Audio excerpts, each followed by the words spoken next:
Nandito lang ako anak, kaagapay mo sa pangarap mo. Hello! Utoy, ikaw si Tristan James Urbano. Meron lang kami i-deliver sa'yo, ha? Nandito sa sasakyan. Ikaw na lang, bunso, ang mag-open. Yan.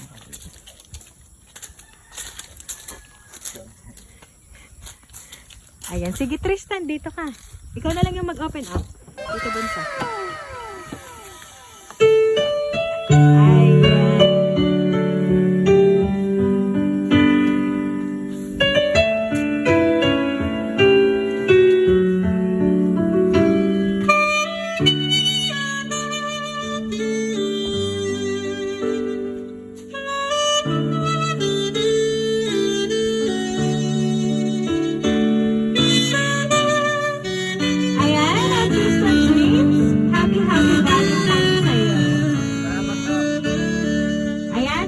Ito ang balloons para sa'yo. And syempre, ito yung ipinadala sa'yo ng center ng surprise na ito.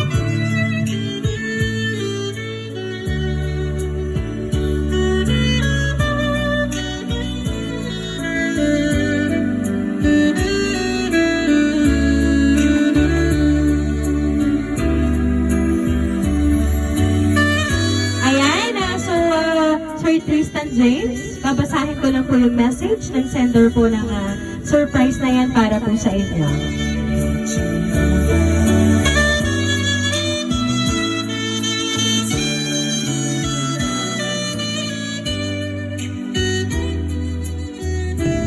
Anak, Happy Valentine's Day.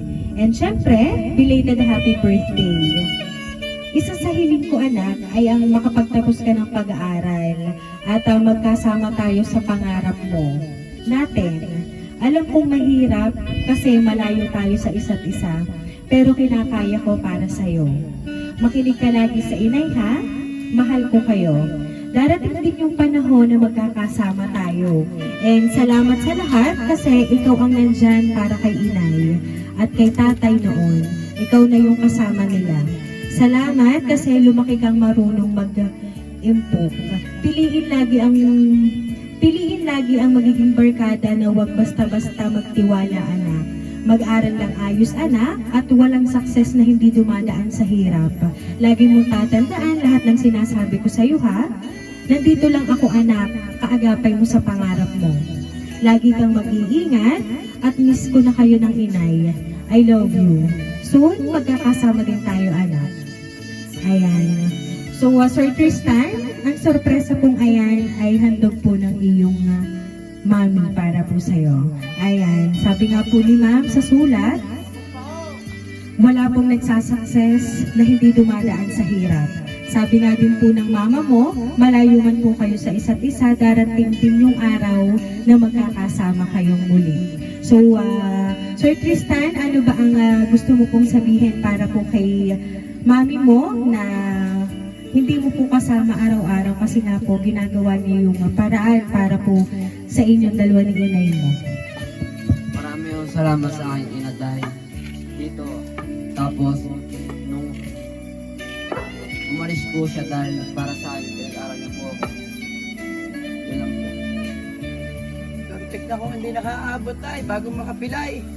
Ayan. So, ayan Sir Tristan, palagi mong tatandaan daw na kahit malayo si inay mo, nandyan lang palagi siya para sa'yo, para sa pangarap mo, para sa pangarap ng dalawa.